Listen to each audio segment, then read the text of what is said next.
Hi, my name's Lee Goldberg. It's January 8th, 1998, and I'm interviewing Dick Van Dyke in Santa Monica, California.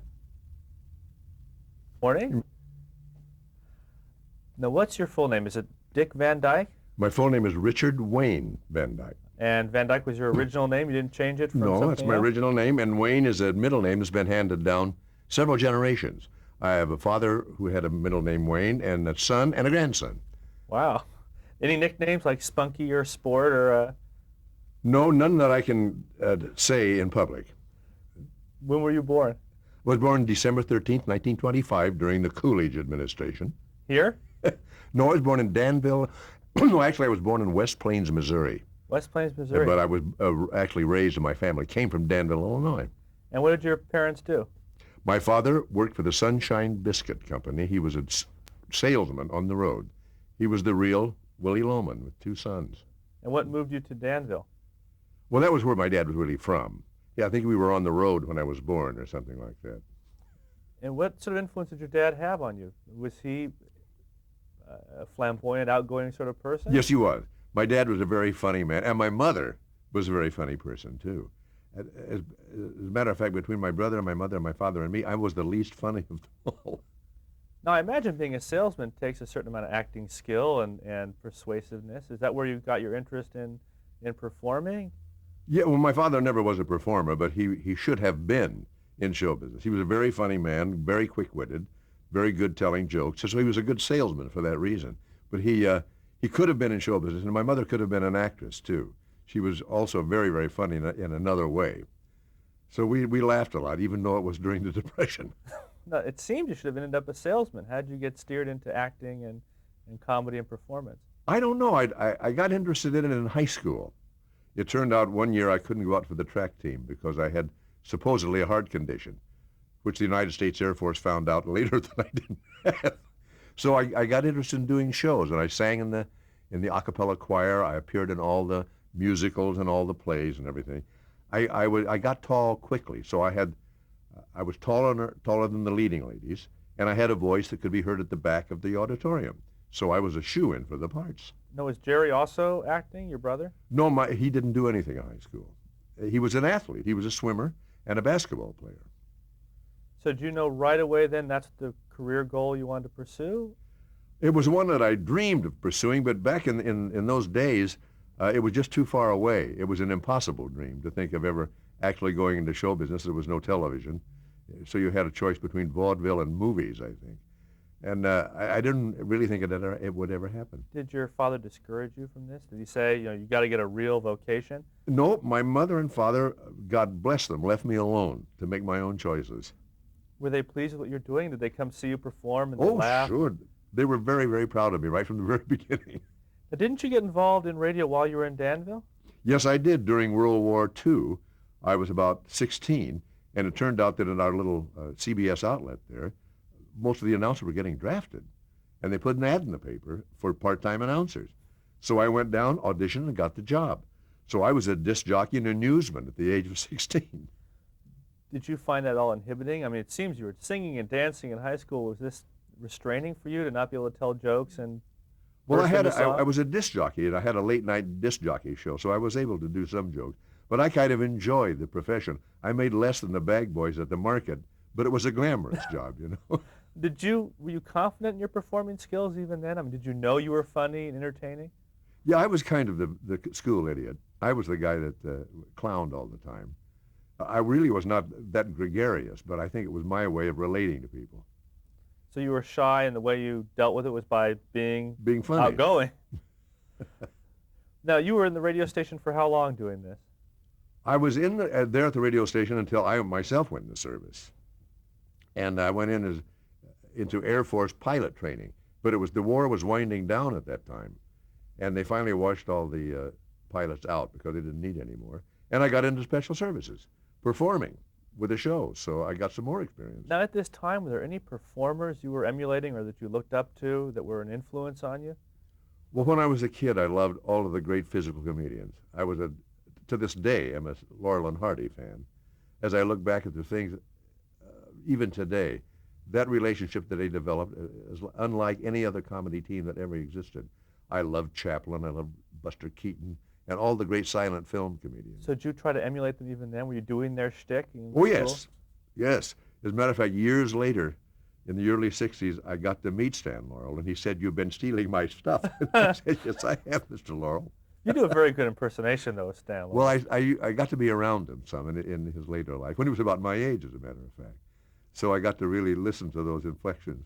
Now, when you were in high school and trying to do these shticks, did you hurt yourself? I mean, there must be a technique to pratfalls. Well, I know really that. studied pratfalls. I watched particularly Keaton, who I think was the greatest of the physical comedians.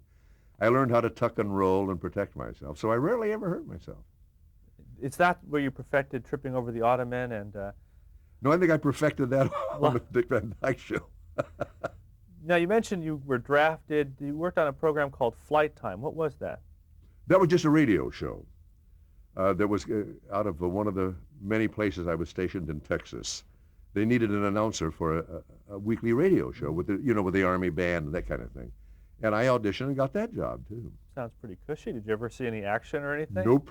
No? That's the way to go. No, Did the they government- made it. Someone said some of you will be going overseas as tail gunners. Some of you will be, using your talents. And that's when I started singing and dancing right on the spot. So in a way, it was like a college education for you in performing. It really was. I got a lot of good experience out of the service. Now, did you meet people while you were in the service that would help you later on in life? Or As a matter of fact, I did. The man who ultimately became my manager was my bunk buddy, Byron Paul. He had been in radio, I think, before he went into the service. He was some years older than I. I guess I can tell this on television. When they wanted an announcer, I signed my name up on the bulletin board, and I was in the latrine, standing there, and this man walks up next to me and says, "You Van Dyke?" I said, "Yeah," and he's standing next to me at the latrine. He just hands me this piece of paper, says, "Read that." So while I was relieving myself, I auditioned, and I got that job. And many years later, he went back to CBS, became a cameraman, because about that time television came in, and ultimately became a director of some of the best live shows back then, Danger and Suspense. And we'll catch up with Brian Paul later Okay. as we get to that period. But once you were discharged from the Army, did you set out to go into radio? What did you do next? I went back into radio. I had a little radio show, and another man and I opened a little advertising agency there. Now, what prompted you to open an advertising agency when so clearly your skills were in performing? Well, I didn't know. I didn't know what I wanted to do with myself. And my friend had some experience in advertising. And so we had a few accounts. I did a man on the street kind of show, and we did a little comedy show once a week. And I held down my job as an announcer. So it was a good experience for me. He ultimately moved on to Chicago and much bigger things. Where did you meet this guy, Wayne Williams? He was from my hometown, Danville, Illinois. He was the son of a prominent doctor there. He was some older than I, too. So was it your idea or his to go into advertising? Oh, it was his. He came to you and said, "You got great talent. We could sell some cars." That's right. Yeah, you see, it's something like that. Your father must have been glad. Here you were doing your performing and being a salesman at the same time. That's right. At that time, I was selling time on the radio. Not well, but I tried. Is that why you shuttered it later? I mean, what caused the advertising agency Well, to fold? he went on to a larger company in Chicago, and I couldn't do it myself. The one thing I never had was a business head. As a matter of fact, I would have starved to death had I not gone into show business. This was roughly 1946? Just about then, yes. So after Wayne went off to do other things, you were left? I was left with my radio job, which I was perfectly happy with at that time. And I was also in Danville had our little theater. It was called the Red Mass Players. And so I starred in a lot of those, Philadelphia Story and No Time for Comedy, plays like that, which I thoroughly enjoyed. What was radio like at that time? Well, there was a lot of network. We had our soap operas in the daytime and our network shows at night. It was much like television is today. And your show would have been the equivalent of being on an independent station? You weren't a network show, were you? No, we were a network station, a network outlet. I was just local. Did you aspire to be in more radio drama, to do bigger radio shows? No, I had kind of foresaw that maybe I could find a niche in television as an announcer. Even then? Back Yeah. in 1946? Yeah, I saw television was coming, and I thought I could make a good living as a television announcer, and that was about the limit of my ambition at the time. I went to Chicago once on the train for 3 hours, stayed in a flea bag hotel all night because I had an audition at WBBM the next day. Uh-huh. And they didn't call me, and I missed the audition. You eventually teamed up with Phil Erickson for an act called The Merry Mutes in Yes. 1947. How did that come about? Phil had graduated from high school 4 years prior to me. He went out as I was coming into high school, so I didn't know him very well, but he was a very well-known family in my hometown. And he had an act called The Make-Believes, which had been very popular around the country. They closed at I think the Shapery in Chicago, and the act broke up. One wanted to go back to law school or something. And he came to town and was looking for a partner. And at the time, I was rehearsing one of the plays we were doing, and he came and watched. And after he watched the rehearsal, he came up and said, "Would you be interested in going out to California with a nightclub act?" And I said, "Sure." I had no idea what it was or anything, but I knew that I was ready to move on. And it sounded like quite a lark to me. What was the act? What did you do? We pantomimed lip-sync to records, which was in those days was a very popular kind of entertainment. As opposed to now, when karaoke is not very popular. That's right. Well, this is real lip-sync, for comedy. Right. We satirized popular music. And with barely auditioning me, we packed up in his little Chevy and put a two-wheel trailer on the back and drove to California. And the Merry Mutes name, that was your idea or his? No, it was his idea. And while you were touring, did you run into any other famous performers or performers who would later become well-known? Oh, yeah, a lot of them. Guys like George Gobel. There were lots of teams in those days, and long before Martin and Lewis, Noonan Marshall, and oh my gosh, there's so many of them. Peter Marshall, who eventually became MC of Hollywood Squares. Match Game. And he had a partner. There were lots of teams around. I got to know almost all of them. And the name of the act was later changed to Eric and Van. Was that Eric and Van. Well, we began trying to put some live stuff in. We can't depend on this lip sync all our lives. So we started putting some little sketches and impersonations and things like that in. Now, when you were doing this, were you still thinking about a career in radio and TV, or had you abandoned that in favor of this? No, I really wanted to get into television. I thought eventually I wanted to have a family, and I knew that nightclubs were no life. And I didn't really care for nightclubs that much. And so I was still hoping to get into television. Did you learn skills, though, while doing the Merry Mutes that later served you well in TV and Working film? in front of an audience, particularly, yeah. If you can work to a drunk audience, you can work to anybody. Why did you finally break up in '53? We worked around Los Angeles quite successfully for a long time. We were here we worked Vegas and Reno, Palm Springs, San Diego, all around this area. And it's amazing how well we did. We didn't really expect to do as well as we did. We eventually started out on the road and we played around the country. We went to Atlanta, Georgia, which we fell in love with. At that time, 250,000 people and still a wonderful southern city.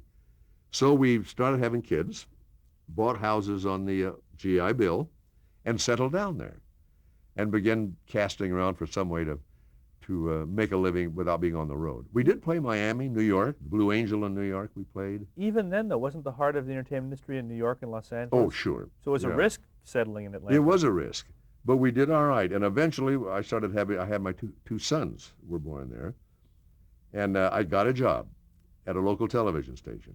We were still doing the act at a local hotel. I did my 8-hour stint as an announcer, but they gave me an hour a day in which to entertain. And it's hard to think back now that in those days, I was in a room of a house, an old house, in front of a fireplace in the living room with one camera, and I filled an hour 5 days a week. How'd you with fill it? Nothing. I read the newspaper. I told jokes. I interviewed people, whatever I could think of. Eventually, I began to get a little audience to come in, and I'd interview them and play with them. And somehow I filled that hour every day. This was live, right? Live. Oh, yeah. No writers? No writers, no anything. You weren't terrified? Yes, I was terrified. I can remember every night going home and sitting in front of the television with my wife and kids with a portable on my lap, typing up ideas for the next day, monologues and impressions, whatever I could come up with. And I became pretty good not at writing quality material, but lots of it. Did you ever think about getting a partner or someone to help you carry the weight on this show? No, I never did. Who could afford a partner? Were you also doing radio at this time? No, I didn't do any radio until my first son was born, at which time I panicked and took a job as an early morning disc jockey on on another station. So I had my television show, my early morning disc jockey, and I was performing at night with You were my practically an partner. institution then in Almost killed Atlanta. myself.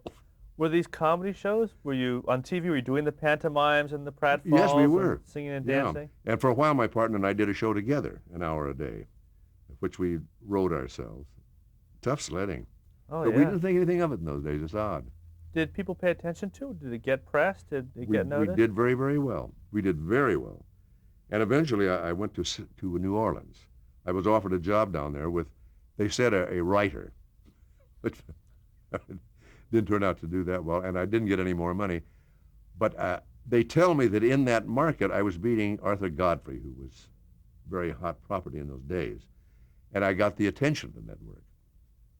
And we're back to Byron Paul again. Is that all right? Well, before you run off to New Orleans, while you were in Atlanta doing this shoestring show, what were the studios like? You worked in the living room of a house. Yeah, eventually they did get an actual studio. Uh-huh.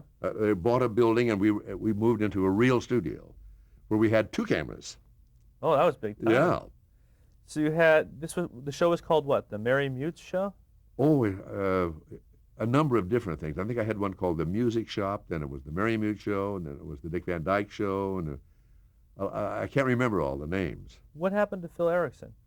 Phil eventually, when I went to work in television full-time, opened a club near the Georgia Tech University called Wits End, which I thought was a wonderful idea for him, having been in comedy all his life, and really had quite a success with it. He began to do improv comedy there, and the college kids mobbed the place. The college kids became involved in his improv theater. He got to the place where he was sending shows all over the country of the Wits End improv players. So he became kind of a tycoon. Now here you were doing radio and TV. What was it that made you realize that radio was on the way out and TV was the way to go? Well, I think everybody knew that television was going to be more and more and more. But in those days, it was before the days of any live daytime. There were no soap operas. There was only the news, so they were still doing Lone Ranger reruns and things of that kind. So anybody who could fill up an hour a day was a valuable commodity. Now you've gone out of your way to settle in Atlanta. It must have been a hell of an opportunity in New Orleans that made you give that up. Just a little more, no more money, but a little more in the way of production values. Uh-huh. And I was able to go out and get my own sponsors. I was a little more in control of what I was doing. And it was a bigger station, better equipped. The writers, producers, directors, anyone we've come to know?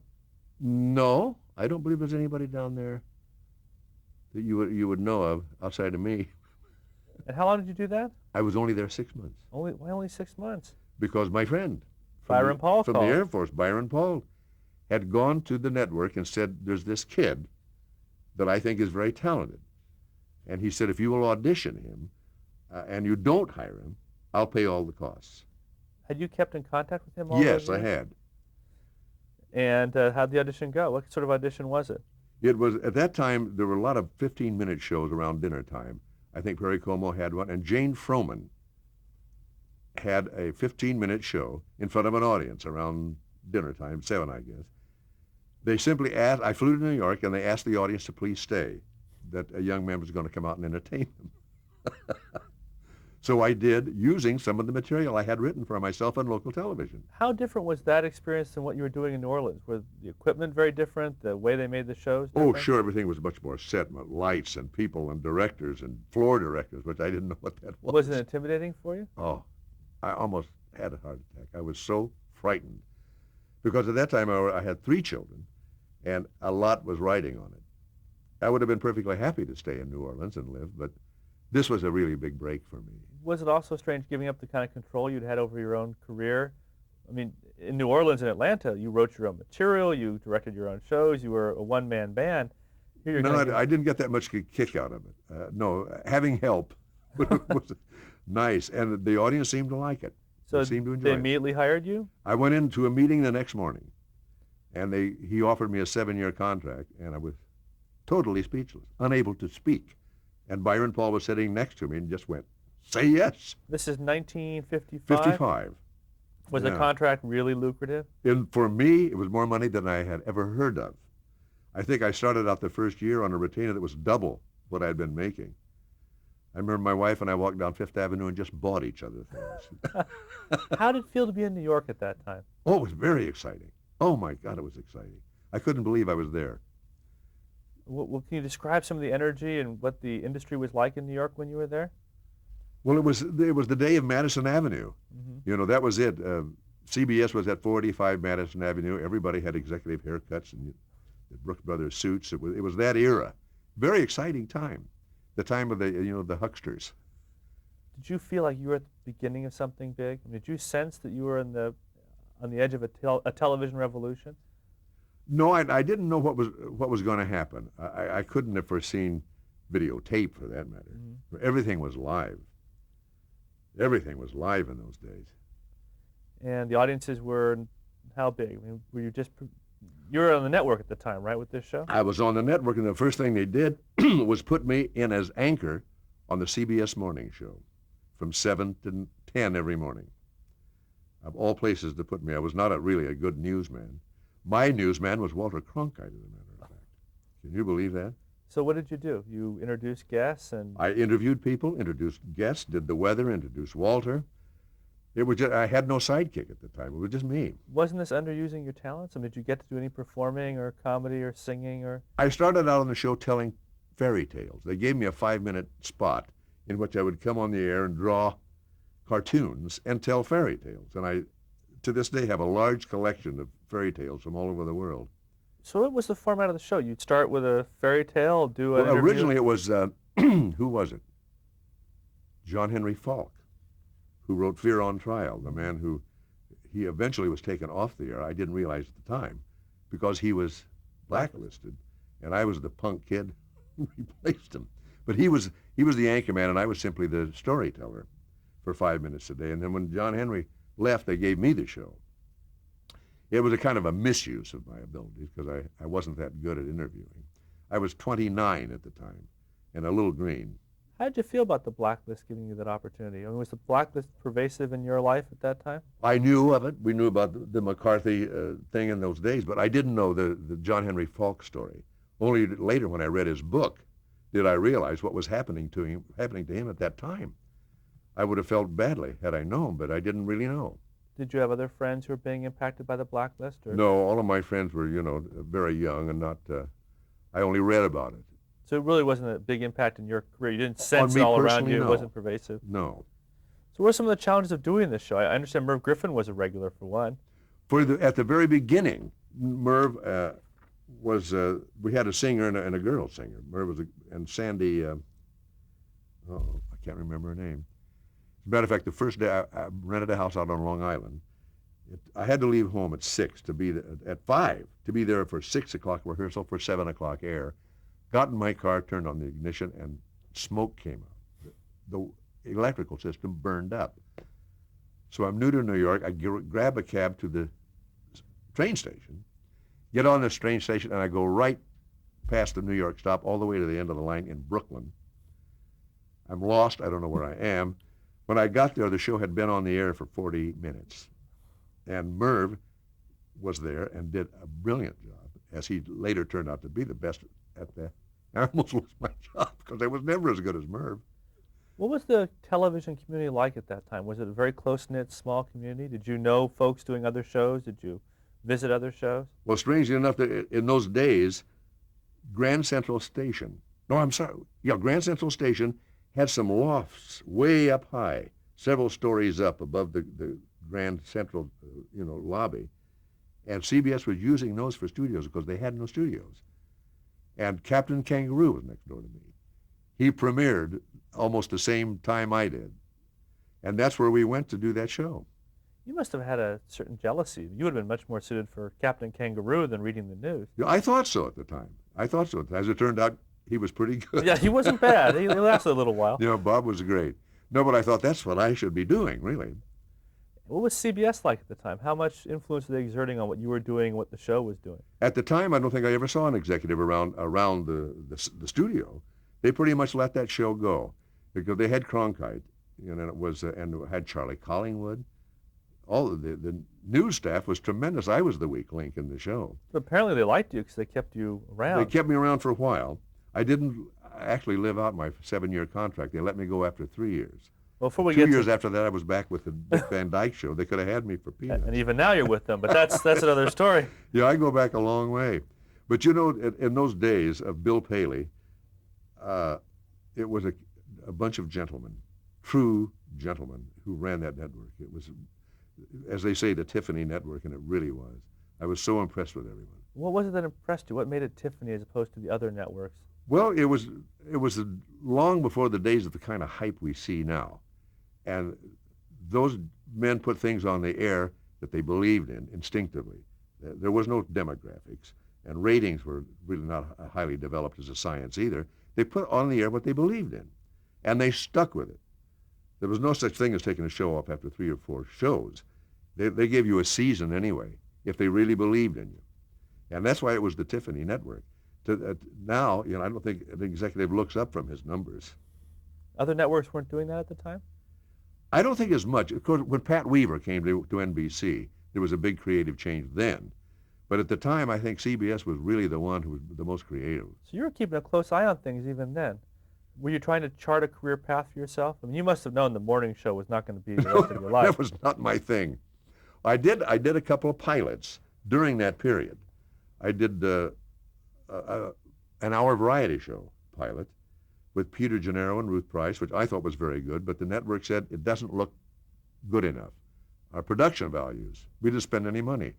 And I guested on things like the Phil Silver Show, Sergeant Bilko, and the various variety shows. You were doing that while you were doing the CBS While I was morning doing, show? yeah. And various things, and I did a pilot for a sitcom. Well, we'll get to the sitcom and all that a little bit Okay. later. Why did you leave the CBS morning show? Why did that end? They took me off. I wasn't right for it. Did they put you immediately onto something else? No, they didn't. I didn't. I wouldn't do anything. Wait a minute. I think I did a cartoon show in there for a while. didn't CBS I? Cartoon Theater. Cartoon theater, yeah. How'd Which that is a come little about? better for me because it was for kids. Was it your idea or did they approach you after No, the they morning approached show? me with that idea. No, I really never came up with an idea of my own. I knew the kind of a character I wanted to play, but I couldn't come up with an idea. The CBS Cartoon Theater was sort of ahead of its time. Wasn't it you interacting in prime time with cartoon characters? That's right, particularly Heckle and Jekyll. How is that accomplished in the mid-50s? How did they do that? I remember they did all the Heckle and Jekyll stuff on film, and then I think they burned it in later. I had to talk to a blank television set, and then those characters were burned in later. We'll get to that in the next tape. Stay tuned. Yeah.